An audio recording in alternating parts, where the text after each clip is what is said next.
संस्कार, ये क्या बहू, तुम बिना घूंघट के चली आ रही हो। मोहल्ले वाले देखेंगे तो क्या सोचेंगे। हमारी इज्जत का जरा भी ख्याल नहीं है तुम्हें। हमारे खानदान में बहुएं बिना घूंघट नहीं निकलती। कितनी बार समझाया है तुम्हें, पर तुमने तो सास की बात न मानने की कसम खा रखी है। तुम्हारी माँ ने तुम्हें यही सिखाया है ससुराल में कैसे रहना रहना है। निकिता के घर में आते ही जी ने हमेशा की तरह तानों की बौछार करनी शुरू कर दी। निकिता की शादी 6 महीने पहले हर्ष से हुई थी। उसकी ससुराल में सास ससुर, एक छोटी ननंद पूर्वी और उनके पति ही थे। छोटा परिवार था। ससुराल में निकिता के लिए बहू के सारे नियम लागू थे।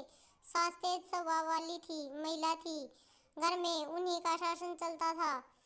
घर के सारे काम की जिम्मेदारी निकिता को सौंपकर उनने काम से मुक्ति पा ली थी। निकिता ससुराल के माहौल में रचने बसने की पूरी कोशिश करती थी। घर की सारी जिम्मेदारी थी बखूबी निभा रही थी।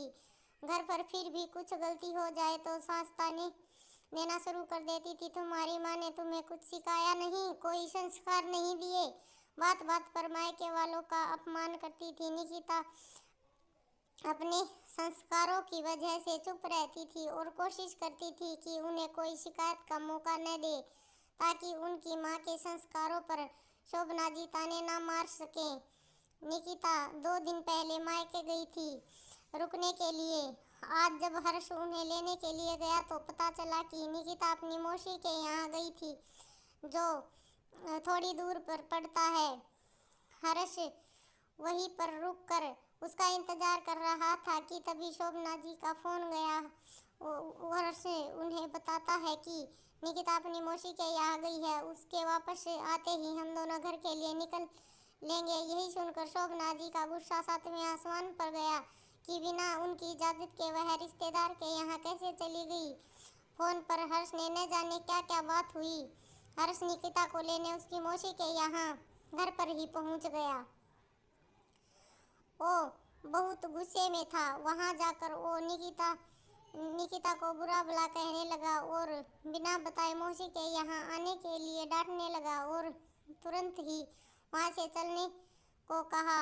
उसको अचानक इस तरह आया देखकर सभी आश्चर्यचकित थे। सबने उसे समझाने की कोशिश की तो उसने सभी को अपशब्द कहने लगा।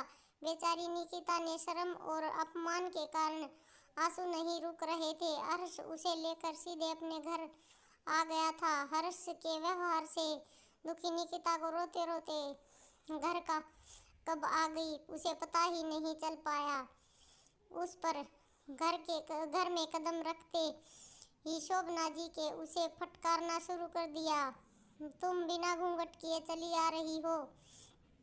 एक तो बिना बताए अपने रिश्तेदार के यहाँ चली गई। यही सिखाया है तुम्हारी माँ ने तुम्हें।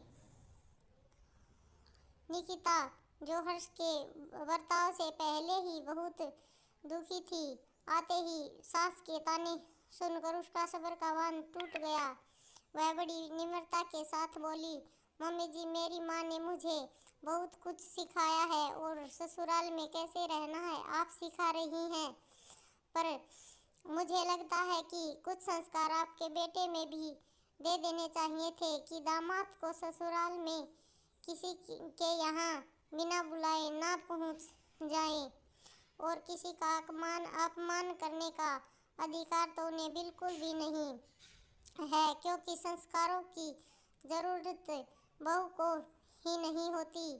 हर्ष ने निकिता से कहा, तुम माँ से बदतमीजी कर रही हो। निकिता, मैं माँ से बदतमीजी नहीं कर रही हूँ, बल्कि उन्हें बता रही हूँ कि जिन संस्कारों की उम्मीद वो अपनी बहू से करती है उनके बेटे में भी होने चाहिए। बहू को ऐसे करना चाहिए। ये बात मम्मी जी हमेशा बताती है, पर दामाद को ससुराल में कैसा व्यवहार करना चाहिए ये बात शायद आपको बताना भूल गई।